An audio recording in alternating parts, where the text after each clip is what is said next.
Boa tarde a todos. É sempre com muita alegria que nós recebemos o convite de expor sobre essa doutrina que a nós nos faz tão bem e a gente procura compartilhar um pouco do que a gente estuda, do que a gente entende, também com os nossos irmãos. Como foi dito, essa abordagem dessa tarde, ela faz parte de uma abordagem maior, cujo foco principal, cujo tema principal é o amor. Então, nós procuraremos hoje abordar essa faceta do amor, que é o casamento na visão espírita. E a doutrina espírita, ela é tão esclarecedora, ela é tão iluminadora das nossas consciências, que é interessante como alguns assuntos, alguns temas, que por muitas vezes nós pensamos ou refletimos de uma maneira, às vezes sobre a perspectiva, sobre a ótica espírita, esse tema tem uma outra abordagem ou uma amplitude maior. Especialmente porque a doutrina espírita ela vai além da visão simplesmente materialista do mundo. Quando a matéria para simplesmente na matéria, quando a ciência e o materialismo para simplesmente no corpo ou na vida, nascimento, túmulo, o Espiritismo amplia a nossa visão do mundo, a nossa visão e entendimento da vida, nos mostrando que há algo mais, que somos espíritos imortais, que somos herdeiros de um passado multimilenar e que trazemos, fruto dessas experiências vividas, duas bagagens básicas, uma bagagem de conquistas, uma bagagem de vitórias, uma bagagem de virtudes e trazemos também uma bagagem de fracassos, uma bagagem de deficiências, que são bagagens temporárias, que gradativamente esta mala vai ficando mais leve, porque a cada existência nós vamos vencendo algumas dessas deficiências e se livrando a cada existência desses problemas, diríamos assim, do espírito ou essas deficiências morais. E uma grande deficiência que nós trazemos são os preconceitos, ideias concebidas que estão em nós, frutos dessas experiências multimilenares que nós vivemos. Nós trazemos intimamente, muitas vezes inconscientemente, comportamentos, atitudes, considerações que se refletem hoje, traduzindo todo esse somatório de experiências que o Espírito traz consigo. Por isso que essa imagem, ela é uma imagem provocativa, porque quando nós falamos em casamento, a primeira ideia que nos vem à cabeça é justamente essa ideia, de que o casamento representa o noivo vestido com a vestimenta do noivo, a noiva vestida de branco, quanto maior o véu, mais bonita é a noiva, que esse casamento tem que ter um buquê que vai ser jogado e que tem que ser feito num templo religioso, todo decorado, e de preferência depois com uma recepção com muita comida, uma festa muito importante. Então nós vamos começar do início. Essa visão de casamento é a visão mais deturpada que nós podemos ter do que é o casamento. Porque essa visão é a visão da forma, do ritual, do exterior. É a visão judaica. É a visão que nós trazemos inconscientemente, herdeiros de todas as experiências reencarnatórias, ainda nessas épocas, que depois se traduziram ao longo da tradição judaica em interesses materiais, interesses comerciais. Hoje o casamento material é uma grande fábrica de dinheiro, que alimenta muito dinheiro, para quem vende roupas, para quem aluga a igreja, para quem vende não sei o quê, para quem vende não sei o quê.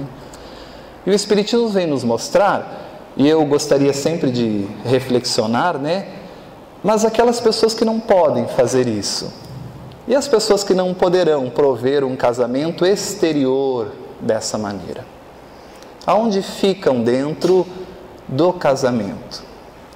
Então vejamos que os seres humanos criamos situações, coisas, tradições que nem sempre estão em consonância com a lei divina.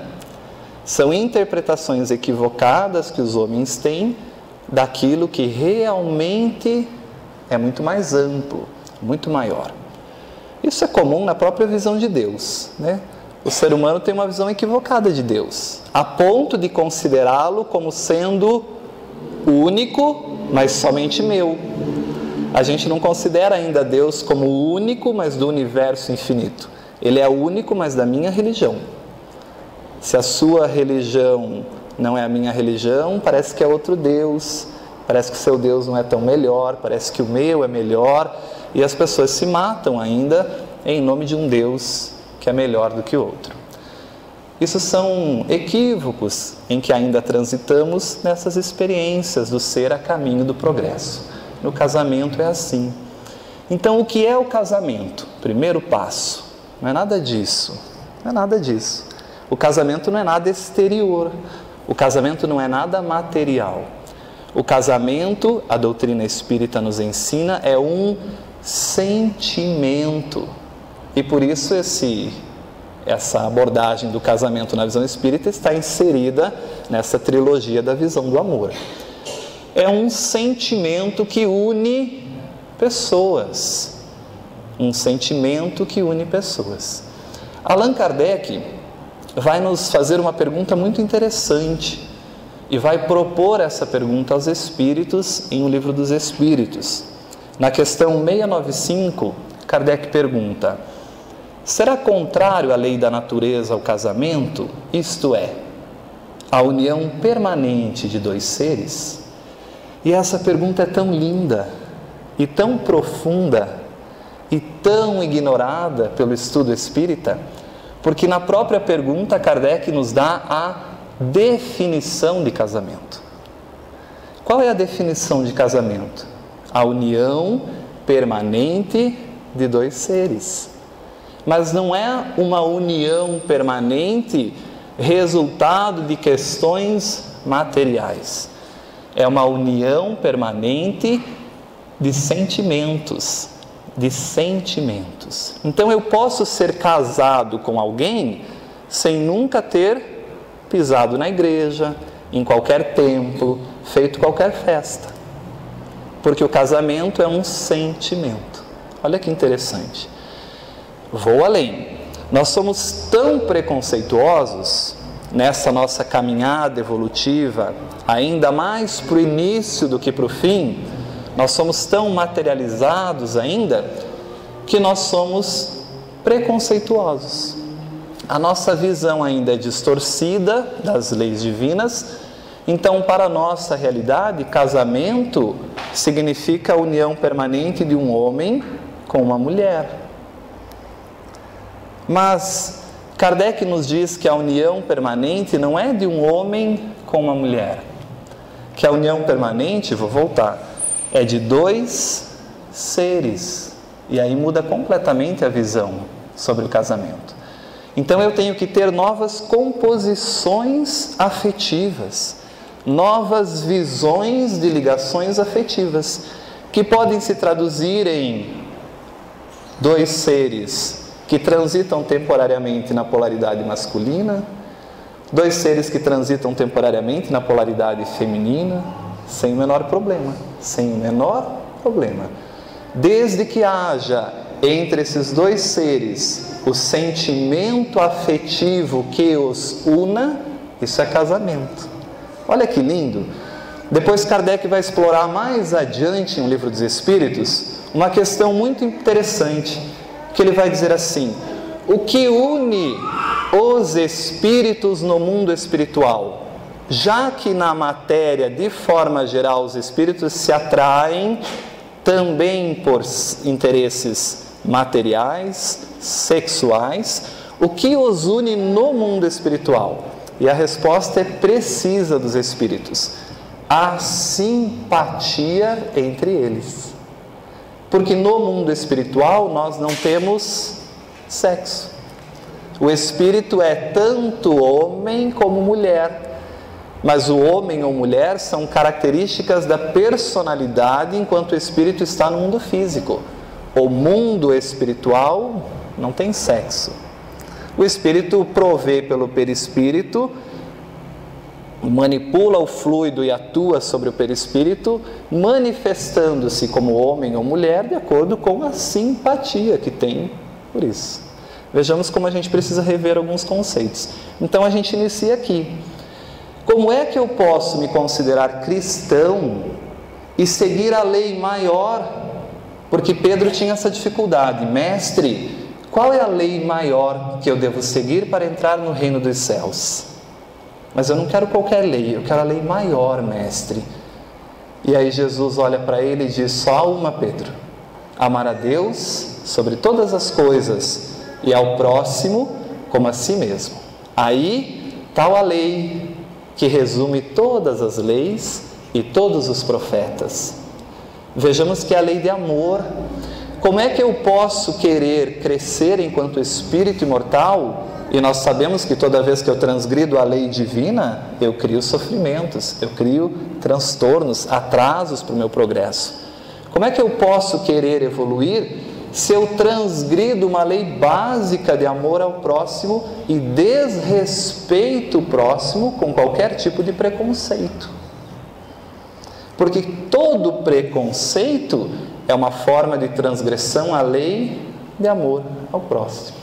Eu não o respeito como ele é, eu não o respeito nas suas necessidades. E o espírita tem uma função ainda maior nesse respeito, porque ele entende que a situação atual está assim, fruto das necessidades reencarnatórias, provacionais, expiatórias, as experiências evolutivas desse espírito. E quem controla isso não sou eu. Há um ser superior que controla isso, que é Deus.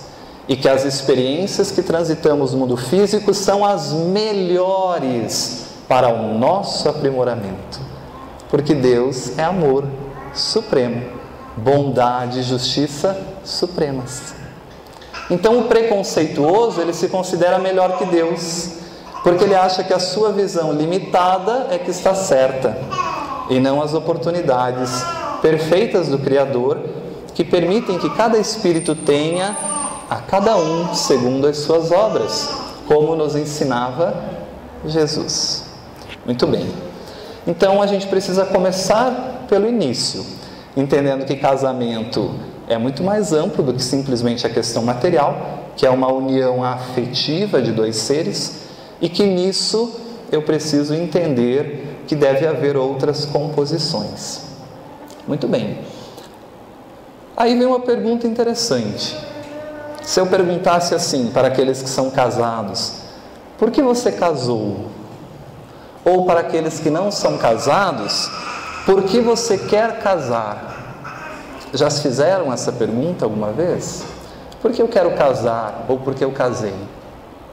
Uma das mais renomadas psicólogas americanas, professora da universidade em Boston, Universidade de Harvard, fez essa pergunta a muitos americanos e teve uma resposta interessante.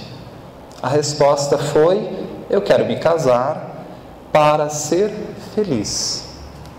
Olha que interessante essa resposta. Quando eu quero me casar para ser feliz, se eu me caso e não sou feliz, de quem é a culpa? Eu me caso para ser feliz. Se eu caso e não sou feliz, de quem é a culpa? Provavelmente da pessoa com quem eu me casei, não é verdade? Então a gente vai começar a entender, o Espiritismo nos mostra isso, que a felicidade, ela não depende de ninguém. Toda vez que eu precisar de alguém, que eu precisar de algo, que eu precisar de alguma coisa para ser feliz, eu preciso rever o meu conceito de felicidade. Porque a felicidade é um estado íntimo que provém, nos ensinam os Espíritos, de uma consciência tranquila. Isso é felicidade. O que é felicidade? Pergunta Kardec aos Espíritos. Felicidade é consciência tranquila, e mais tarde o saber de todas as coisas. Isso é a felicidade maior. Os espíritos puros sabem tudo que lhe é possível saber e possuem a consciência tranquila. Vivem um estado permanente de felicidade. Nós ainda vivemos estados temporários de felicidade, momentos de felicidade, porque não sabemos tudo. E principalmente porque nossa consciência não é nada tranquila. Muito bem, então, o casamento deveria ser não uma união afetiva para eu ser feliz, mas sim, entendendo que felicidade é um estado íntimo, é algo que parte de mim, eu sou feliz. O casamento deveria ser, então, uma união de dois seres que têm a consciência de quererem compartilhar um com o outro a sua felicidade. Compartilhar um com o outro aquilo que já dispõem, aquilo que já sabem, aquilo que já possuem. Então a gente busca essa informação interessante. Felicidade é um estado íntimo, proveniente de uma consciência tranquila e do entendimento das leis divinas. Só que o nosso entendimento das leis divinas ainda é bem precário, porque somos espíritos ainda no progresso. O entendimento das leis divinas vai se ampliando à medida em que nós vamos progredindo, em que nós vamos entendendo mais as questões da ciência e entendendo mais, desenvolvendo-nos mais em moralidade. Duas asas, diria Leon Denis, e depois Emmanuel nos dá essa assertiva, conduz o ser a Deus. Uma, o desenvolvimento intelectual, outra, o desenvolvimento moral. E à medida que eu progredo nesses dois sentidos da vida, eu vou entendendo melhor as leis divinas, e vou respeitando-as mais. E aí, naturalmente, tudo ao meu redor vai ficando melhor. Então, as quais oportunizam ao ser entendimento racional do sentido da vida que o tranquiliza. O casamento, portanto, deveria ser uma união de dois seres, não para que um possa ser feliz, porque eu já sou feliz, independentemente de ter ou não o outro, independentemente de ter ou não alguma coisa, mas sim uma necessidade de compartilhar com alguém que eu gosto, com alguém que eu busco pelo sentimento, essas experiências que eu tenho, esses sentimentos que eu tenho, e que ele, ela também tem, porque não somos espíritos imortais, cada um de nós traz em si essa bagagem de experiências. E nesse dividir, nesse compartilhar de experiências, de conhecimento, um vai ensinando e o outro vai aprendendo. À medida que o outro também ensina e eu vou aprendendo. À medida em que eu cedo um pouco aqui, à medida que o outro cede e tolera um pouco lá, e os dois vão nesse relacionamento social melhorando-se mutuamente. Então é um compartilhamento de sentimentos para o crescimento dos dois. Os dois se beneficiam. Essa é a função. Esse é o objetivo. Uma afeição mútua, coordenada pelo sentimento de querer bem pelo outro ser. E para eu querer bem outro ser, isso independe do gênero sexual.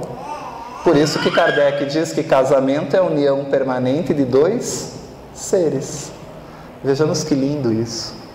E eu fico muito triste quando eu converso com amigos espíritas que são preconceituosos. E eu penso assim, não entenderam nada ainda. Não entenderam nada. Não conseguiram ainda vivenciar aquilo que estudam.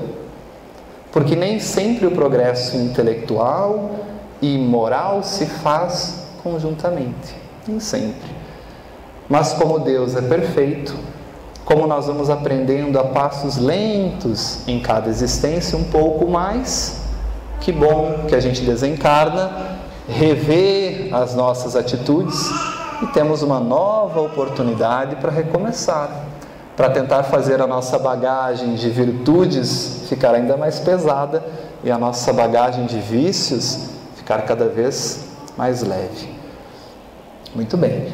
Essa afeição mútua, coordenada pelo sentimento de querer bem, de ampará-lo, de fazê-lo crescer, ao mesmo tempo em que o outro que está conosco também nos auxilia, por esse intercâmbio, por essa troca de experiências e sentimentos, nos auxilia também a crescer. Agora, eu só vou ter essa visão se eu entender que nós dois somos espíritos imortais ainda caminhando para o progresso.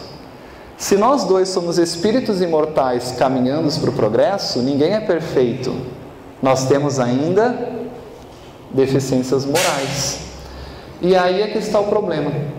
Quando essas deficiências morais de um ser e as deficiências morais do outro ser começam a entrar em choque, de forma geral, a gente não quer mais brincar.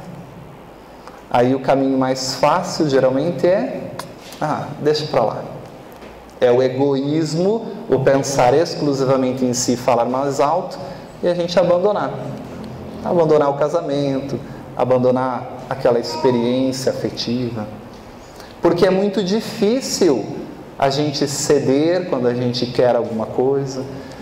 Imaginemos quando nós somos solteiros, a gente não precisa dar satisfação das nossas coisas para ninguém.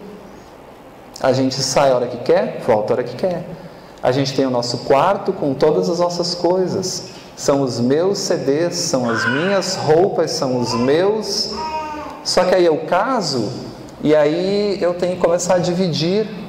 E aí aqueles meus CDs, talvez a pessoa não goste tanto, mas ela vai ter que ceder em algumas coisas porque eu gosto. E se o sentimento mútuo nos atrai, nós vamos ter que um auxiliar ao outro nesse crescimento para os dois. Então o Espírito Camilo diz assim: a família, a união afetiva de dois seres é um passo fantástico para combater o egoísmo.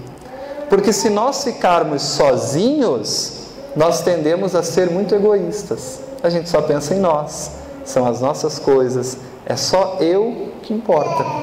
Quando a gente se relaciona com alguém, é a vida nos ensinando que a gente vai precisar ceder, que a gente vai precisar melhorar algumas coisas, que a gente vai precisar desenvolver tolerância, porque há uma razão maior que me fará a ser assim, o amor que nos une. É muito melhor eu estar contigo do que estar sozinho. É muito mais fácil vencer as dificuldades da vida contigo do que sozinho. Então nós vamos mutuamente nos auxiliar. E aí um cede um pouco aqui, outro cede um pouco lá. E o egoísmo vai perdendo espaço. É o primeiro momento em que a gente começa a pensar também no outro. Porque logo depois, de uma forma geral, a gente vai ter que começar a desenvolver isso para uma família maior, que é a família universal. Será que Jesus só ama os da sua família consanguínea? Já pararam para pensar, quando nós formos espíritos puros, qual será a nossa família? Porque a família consanguínea são oportunidades de experiências que nós temos para desenvolver amor, desenvolver essas virtudes, desenvolver os sentimentos que nos capacitarão para as experiências de amor num nível maior, até chegarmos à família universal. Agora, se eu tenho dificuldade para tolerar a pessoa com a qual eu quero me unir, como é que eu vou me relacionar numa família universal? É impossível. Veja a lógica da criação, a lógica de Deus. A gente vai desenvolvendo esse amor em núcleos menores, exercitando isso em locais menores, até nós conseguirmos desenvolver isso num âmbito maior. Então essas diferenças que todos nós temos, essas diferenças que nos fazem únicos, são frutos de toda a bagagem que cada um traz nas experiências reencarnatórias. E o Espiritismo nos diz que essas diferenças são colocadas em contraste, em contato, obrigatoriamente em todos os mundos, porque é uma lei universal, é uma lei divina, chamada lei de sociedade. Basta a gente entender nos estudos espíritas por que é melhor vivermos em sociedade. Há uma razão para isso, está dentro da lógica do progresso. Então essas diferenças que nos fazem educar-nos, são diferenças que nos educam. Como é que uma pessoa impaciente consegue viver num ambiente social? Chega uma hora que ela percebe que aquela impaciência lhe faz tão mal que ela precisa vencer essa impaciência. Só que esse cair a ficha é individual, né? Tem amigos nossos, irmãos nossos, que transitam a experiência toda achando que estão certos no seu preconceito, na sua impaciência. Mas uma hora ou outra, mais cedo ou mais tarde, todos despertaremos para a luz, não há como fugir. Só que essas diferenças que educam, na verdade, deveriam nos educar hoje, porque elas não educam. Muitas vezes, quando a gente começa a ter o choque de diferenças com o parceiro, com a parceira, a gente começa a pensar assim: ai, que saudades quando eu estava sozinho, não precisava dar satisfação de nada para ninguém. Veja que é o egoísmo falando mais alto. E aí, de forma geral, o mais fácil é o quê? Cortar a relação, né? Vou voltar ao que eu era, vou voltar à minha vida sozinha, que é mais fácil. E aí o egoísmo não foi superado. Então os Espíritos nos ensinam que o casamento tem algumas funções importantes. Mas casamento entendendo como a união afetiva de dois seres. E não como essa bobagem que a gente entende como casamento. Casamento tem a função, primeiro, da diluição gradual do egoísmo no ser. Porque o contato com as diferenças nos fazem ser melhor. Nos fazem tolerar, nos fazem ceder, nos faz desenvolver amor. Naturalmente, desenvolve, além disso, outras características do espírito. Não é só a tolerância, não é só o egoísmo. À medida em que eu me relaciono, eu vou me tornando uma pessoa melhor. E isso é muito simples de nós entendermos. Aqueles que refletimos sobre a nossa vida, aqueles que atingimos uma idade e pensamos assim: deixa eu ver o que eu já fiz da minha vida. De forma geral, a gente sempre pensa que o momento em que estamos hoje é melhor, que a gente tem mais maturidade, que a gente entende diferente, que se pudesse recomeçar, a gente faria algumas coisas de forma diferente. Porque nós, vivenciando essas experiências, nos moldamos, nos melhoramos. Como eu sou mais tolerante hoje, como eu perdi a cabeça por bobagens que hoje eu nem dou bola. Essa é a lei de sociedade, que faz com que a gente melhore enquanto espírito. Mas assim como eu melhoro, também quem está comigo melhora. E se nós melhoramos, as pessoas que nós convivemos também melhoram.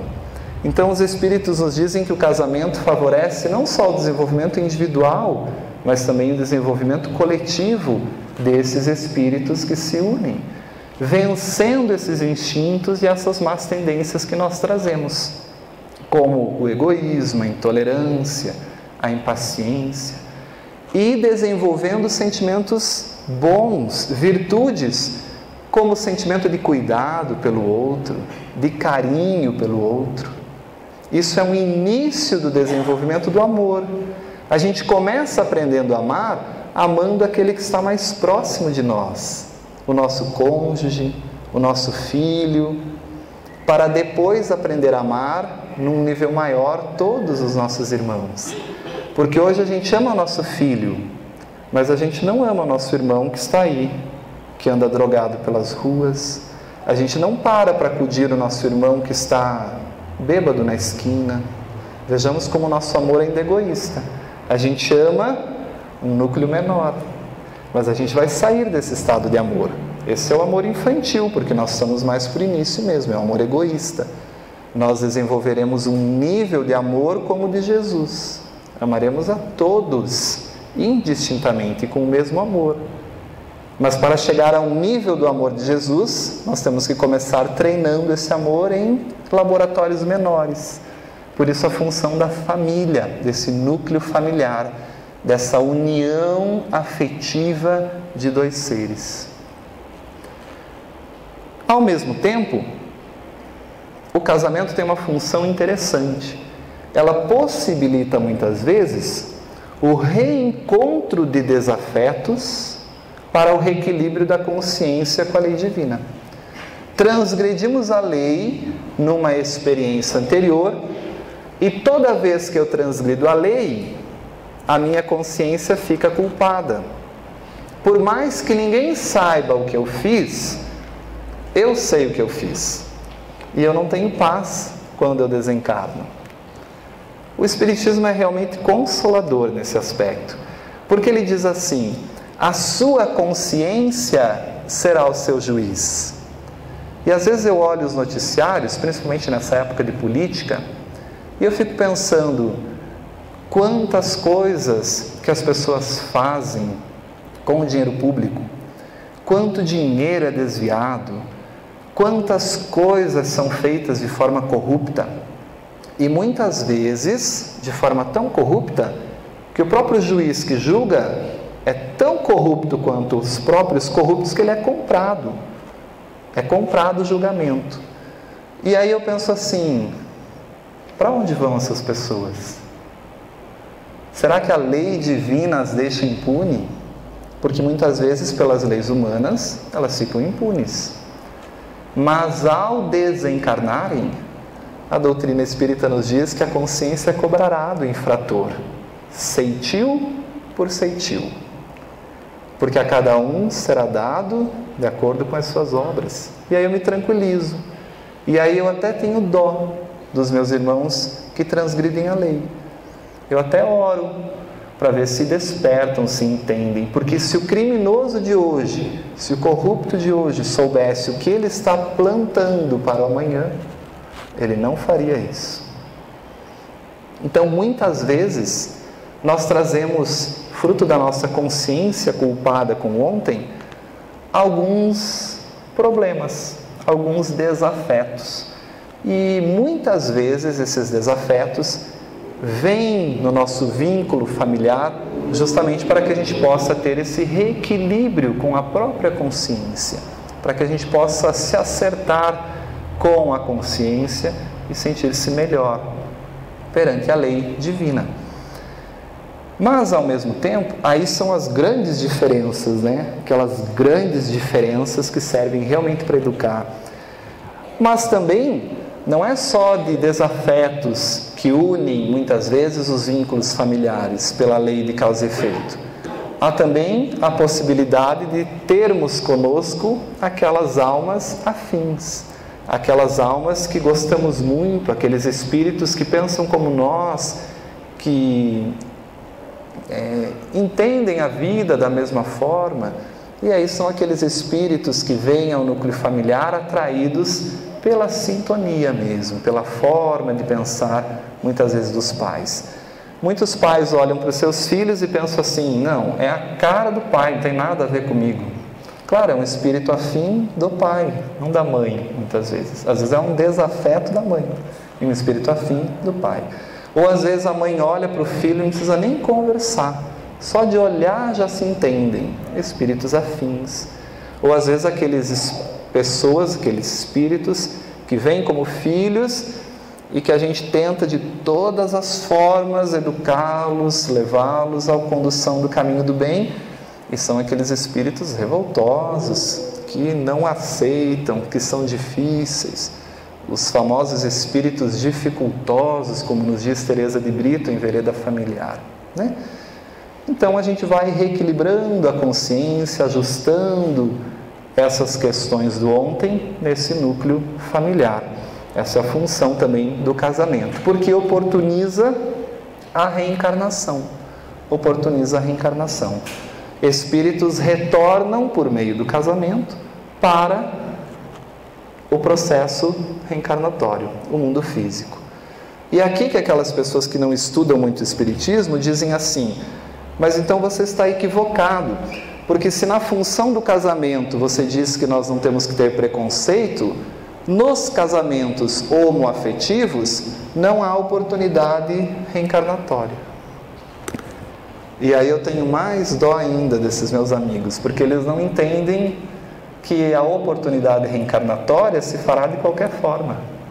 Que os espíritos vinculados àqueles seres virão até eles de qualquer forma.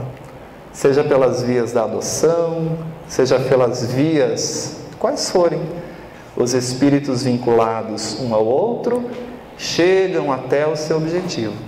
É compensar se Deus, ou que Deus, tivesse apenas uma maneira de fazer cumprir as suas leis.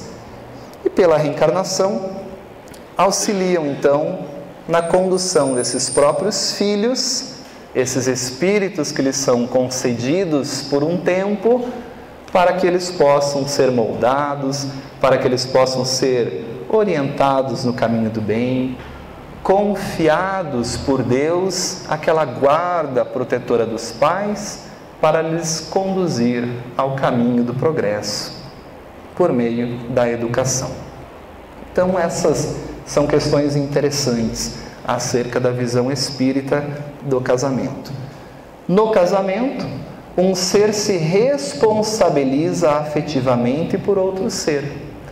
E dessa responsabilidade afetiva derivam outras responsabilidades que auxiliam cada um dos envolvidos a adquirirem valores éticos e morais, virtudes a crescerem, a serem melhores. Interessante essas reflexões. Todas essas mensagens, esses textos estão extraídos de Desafios da Vida Familiar, um livro belíssimo que todos nós deveremos ler. José Raul Teixeira é o autor, um médium, melhor dizendo, é um médium, e o autor é o espírito Camilo. Lá ele trabalha essas questões com muita propriedade. E é interessante quando a gente pensa isso. Se eu me responsabilizo afetivamente por alguém, eu tenho um compromisso com essa pessoa. E esse compromisso é afetivo, é no coração, é no sentimento. Não é um papel que me diz que eu não posso te trair. É o meu sentimento que me diz que eu não quero te trair. Por isso Jesus dizia assim: aquele que pensar em trair, eu já lhe digo que verdadeiramente em seu coração já cometeu adultério. Olha a visão do Cristo sobre o casamento, que é a visão do sentimento. Então, se eu estou com alguém, pode até parecer outras pessoas, mas esse compromisso assumido com essa pessoa é que me fará declinar das próximas possibilidades. E isso trabalha em nós sentimentos morais, valores morais que vão nos conduzindo ao caminho do Cristo, ao caminho de Deus. Por isso Camilo diz assim: se responsabiliza afetivamente por outro ser, e dessa responsabilidade afetiva derivam outras. A primeira que se deriva é: se eu me comprometo contigo, eu não posso me comprometer com outra pessoa.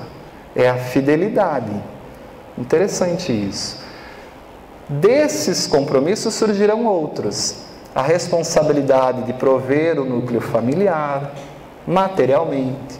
A responsabilidade de trabalhar, e aí insere-se uma outra lei natural, a lei do trabalho, que dignifica o ser, que vai conseguir, fruto do seu esforço intelectual, moral, do seu aprimoramento, o dinheiro para prover as necessidades do corpo, para prover a educação e as necessidades dos filhos. Vejamos como é interessante essa visão. E em relação a esse item 4, possibilita o reencontro de desafetos para o reequilíbrio da consciência, André Luiz, no livro Ação e Reação, ele tem uma passagem, uma forma ali de abordar esse assunto muito interessante. E ele diz assim, porque muitas vezes, quando essas dificuldades começam a surgir, quando essas diferenças começam a surgir, é mais fácil nós buscarmos o caminho do divórcio. Porque o egoísmo fala mais alto, como comentamos. Quero voltar à minha vida sozinha, sem responsabilidade, sem dar satisfação. E aí André Luiz nos diz assim, que o divórcio, ele não soluciona o problema da redenção. Muito cuidado com isso. Qual é o objetivo do espírito imortal? Aprimorar-se, evoluir. Se ele está tendo a oportunidade, naquelas diferenças, de se educar, e ele vai e abre mão daquilo, ele não se educou. A vida criará novos mecanismos para ele se educar, porque o progresso é inevitável. Então, quando eu me divorcio de alguém, eu não resolvo o problema, eu só adio. Vocês entendem isso? Eu tenho que naturalmente desenvolver tolerância, amor. Isso pode ser feito no casamento, mas também fora dele. A vida cria outros mecanismos para desenvolver amor, tolerância, em qualquer área dos meus relacionamentos sociais. Mas muitas vezes a atitude egoística de se divorciar simplesmente não resolve o problema. Então André Luiz diz que não soluciona o problema de redenção, porque ninguém se reúne no casamento humano ou nos empreendimentos de elevação espiritual no mundo sem vínculo do passado. Há razões pelas quais nós nos relacionamos com quem nós nos relacionamos. Há razões para isso. Há razões fruto dessa lei de causa e efeito e dessa lei da reencarnação.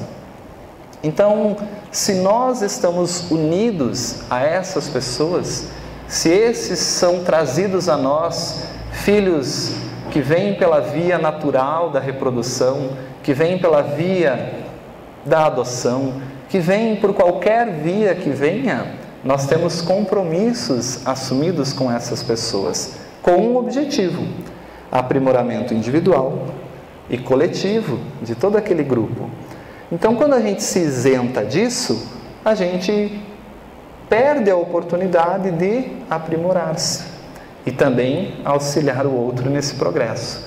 Vejamos que a gente atrasa o progresso, porque futuramente eu tenho que voltar, e voltar muitas vezes com essas pessoas para resolver essas encrencas. Começa daí a voltar mais unido pelas diferenças e os desafetos do que pelas afinidades, e aí ficam aqueles relacionamentos mais difíceis, né? Sem o vínculo do passado. E esse vínculo, quase sempre, significa débito do espírito ou compromisso vivo e delongado no tempo. Veja que muitas vezes esse compromisso nós já pulamos fora em outra experiência, já abandonamos antigamente, não demos conta, e a gente está tendo outra oportunidade. Às vezes a gente pula fora de novo, e aí vai se comprometendo. Por que as relações na Terra são muito mais de débitos ou compromissos, e não de afinidades e amor? Porque somos espíritos ainda muito imperfeitos. Somos espíritos que mais transgredimos a lei do que a seguimos. Essa é a razão. Por isso a Terra é um mundo de provas e expiações. O espírito tem a oportunidade pedagógica de aprender, prova. Mas quando ele tenta muitas vezes e não consegue, ele é um infrator recorrente. O que faz o pai quando seu filho insiste nos mesmos erros de forma recorrente? Assume a rédea da situação e define o que ele vai fazer, para ver se ele volta aos eixos. Aí entra a expiação. A expiação não há como escolher, não posso escolher nada, é imposto ao espírito. Nesse mundo de oportunidades de aprendizado, provas e processos expiatórios que é a Terra, os casamentos, como qualquer relacionamento afetivo, está vinculado a esse tipo de prova e expiação. Por isso que nós temos diferenças nos casamentos. Não adianta a gente achar que vai achar o príncipe encantado do cavalo branco da Walt Disney. Na Terra não vai, porque a Terra não é um mundo onde o casamento é de felicidade. A Terra é um mundo em que o casamento é de diferenças que educam, de provas e de expiações, e que vencerá aqueles que terem o sentimento do amor maior do que as diferenças, porque a gente consegue superar. Temos diferenças, procuramos aprimorar, porque há uma razão maior para estarmos juntos. A gente se ama e vamos vencer isso juntos. O homem ou a mulher, desse modo, podem provocar o divórcio e obtê-lo, como sendo o menor dos piores males que lhes possa acontecer. Claro, porque muitas vezes o casamento está tão insuportável que, se continuar unindo, vai ter um problema para um dos dois. Começa a piorar a situação, se agredir moralmente, fisicamente. Então o divórcio aí é o menor dos males, separa para não ter problemas maiores perante a lei, senão se endivida ainda mais. Mas o compromisso assumido é deixado de lado, e aí a gente tem que retomar. Ainda assim, não se liberam da dívida em que se acham incursos, cabendo-lhes voltar ao pagamento respectivo, então logo seja oportuno. E essas experiências, é isso que eu quero que vocês entendam, essas experiências se dão em qualquer relacionamento. Mulher com mulher, homem com homem, mulher com homem, não tem o menor problema. A vida cria os mecanismos para que o espírito aprenda isso em qualquer situação. Mas não sou eu quem diz isso, é a própria doutrina espírita. O divórcio, no capítulo 22 do Evangelho segundo o Espiritismo, não separar o que Deus juntou, diz Kardec, o divórcio é uma lei humana, cuja finalidade é separar legalmente o que já estava separado de fato. Se não há sentimento mais envolvido, é só uma proforma para separar aquilo que sentimentalmente, no sentimento, não existe mais. Não é contrário à lei, então não há nenhum problema. Se você não conseguiu vencer as diferenças e se divorciou, sem sentimento de culpa, você não conseguiu ser aprovado nessa prova. Deus, como é bondade e amor, te dará uma nova prova, sem problema nenhum. Ninguém é condenado pelas escolhas eternamente. Agora você vai para o inferno porque você se divorciou. Não. Nem nós, humanos, tão inferiores, fazemos isso. Que professor reprova seu aluno e não lhe dá mais oportunidade nenhuma? Bom, você reprovou, agora chega, acabou, todas as oportunidades. Agora você vai ficar no inferno, sofrendo o resto da sua vida. E essa visão é tão mesquinha do Criador que separa as pessoas que se amam. Que mãe ficaria feliz no céu se o seu filho está no inferno? Só que eles nunca mais podem se ver, porque quem vai para o céu, vai para o céu. Quem vai para o inferno, vai para o inferno. Não pode se ver. E aquela pessoa que vai para o inferno eternamente, não adianta ela se arrepender, porque Deus não dá outra oportunidade para ela melhorar. Não, agora você foi para o inferno, já foi, já escolheu, esse é o teu destino. Veja que visão ridícula do Criador. E é essa visão que a gente tem sobre muitas coisas, sobre Deus, quando a gente pensa no céu e inferno como lugares geográficos, como penas eternas. É essa visão que a gente tem de Deus quando a gente pensa de forma preconceituosa sobre as coisas. Então Deus oportunizará outras formas de nós aprendermos aquelas experiências que naquela existência não deu certo. Olha, o Wagner, antes de vir para a Terra, achou que no casamento ia aprender isso, mas não deu certo. Olha lá, errou. A média dele foi 5, tinha que tirar 6 para passar. Vai ter que fazer de novo. Estuda um pouquinho mais aqui no mundo espiritual e volta. Só que agora, Wagner, quando que você vai conseguir voltar com essas pessoas? Vai demorar um pouquinho, tem que esperar. Tem que esperar a gente conseguir organizar as coisas. E aí a consciência do Wagner fica, e agora? Todo esse tempo, inferno consciencial. Mas como Deus é amor, ninguém fica no inferno consciencial para sempre. A gente vai diluindo nas próximas oportunidades e reequilibrando a nossa consciência com a lei. É assim que funciona. Então, não é contrário à lei, não é. Até porque o divórcio não é lei divina, é lei humana, que só tem como objetivo reformar o que os homens fizeram. E só tem aplicação nos casos em que a lei divina não foi considerada, que é a lei de amor. Quando eu não respeito a união pelo amor, naturalmente o caminho é o divórcio. Veja que lindo isso. Os casamentos que são vinculados a interesses materiais, Há interesses físicos, pessoas que casam porque desejam o corpo de alguém. Quando esse corpo não lhe servir mais, talvez essa pessoa descarte e busque outra. E vai se comprometendo com a lei, porque tem uma responsabilidade afetiva com aquelas pessoas que se unem. Conseguem compreender isso? Muito bem. E aí, nesse mundo de provas e expiações, a gente está envolto nessas circunstâncias. Sofrimentos, que muitos dizem, mas então se o mundo é de provas e expiações, é um mundo em que só há dor, só há sofrimento, eu sou coitadinho, meu casamento é de provas e expiações mesmo, tem que ser esse inferno que é. Claro que não, né? Capítulo 5 do Evangelho, acho que é 5. Bem-aventurados os aflitos, felizes os que sofrem, felizes. Porque o sofrimento para o espírita não é sofrimento. Sofrimento para o espírita é oportunidade de quitar-se com os débitos do passado. Sofrimento deixa de ser sofrimento para ser oportunidade de crescimento. Muito obrigado, meu Deus, por essas dificuldades que eu vivencio.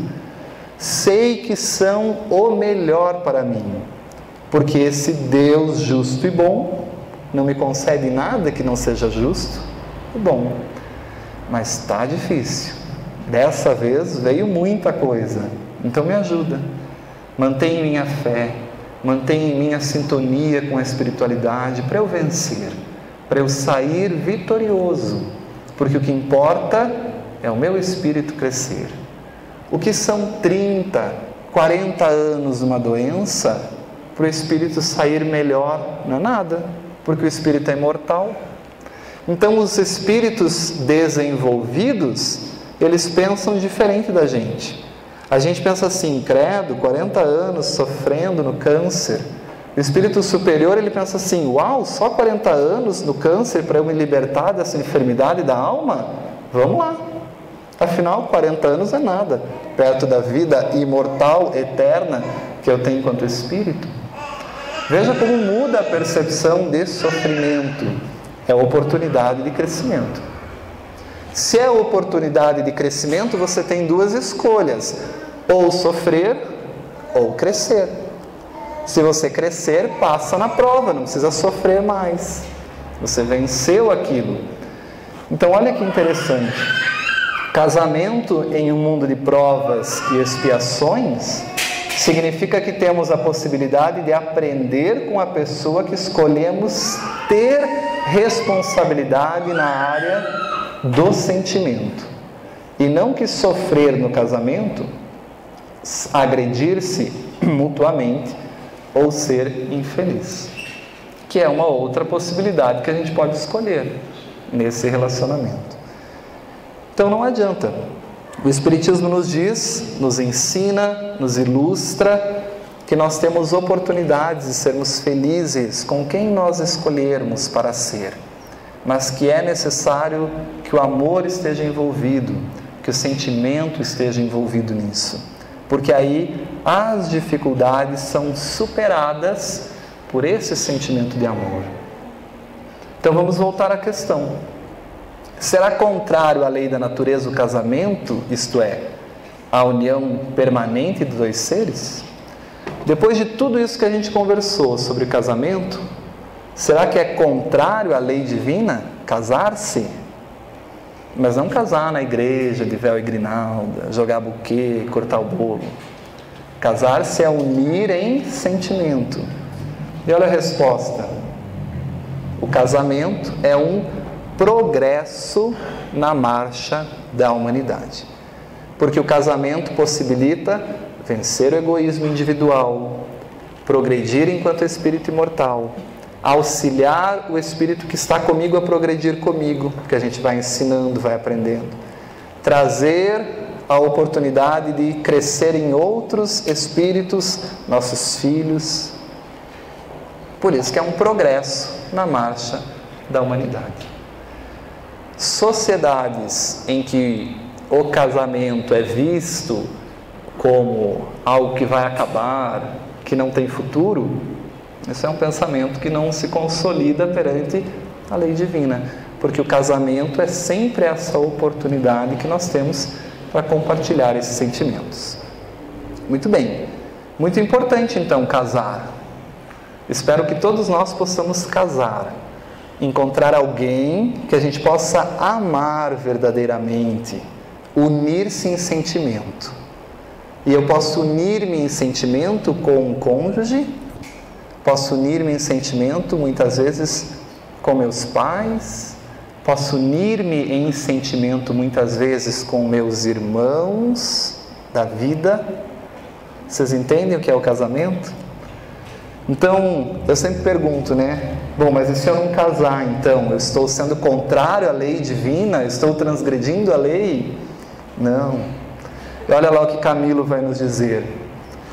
Quando te esforças por compartilhar a vida sentimental com alguém e as experiências não surgem ou são frustradas, em verdade sentes intimamente, você sabe que o matrimônio não está delineado nessa existência para ti. Interessante, né? A gente tenta, busca, se relaciona, não dá certo. Chega uma hora que a gente começa a pensar, acho que não é para mim o casamento nessa vida.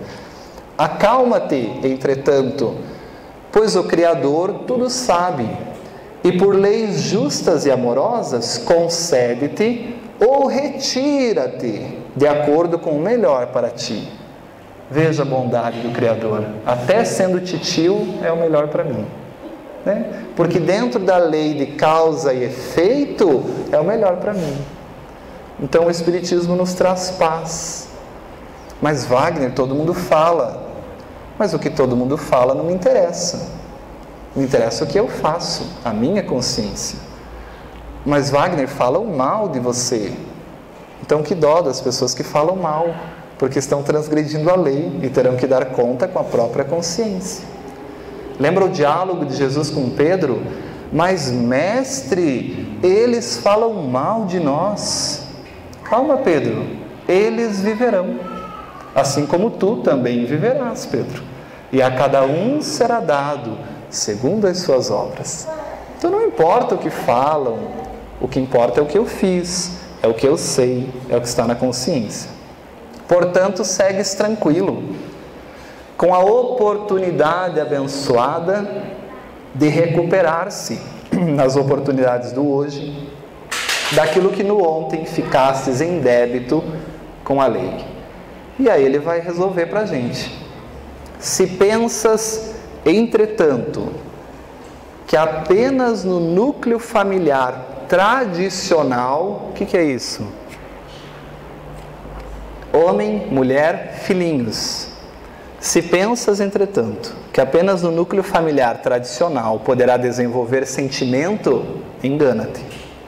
É uma visão muito limitada pensar isso do Criador. Segue amando aquele que precisa de ti. Há filhos, maridos, esposas que aguardam pelo seu amor, nos mais diferentes setores da sociedade. Dedique-se a eles enquanto caminha com confiança em Deus, alegria na vida e aprendendo sempre. Então o Espiritismo é isso.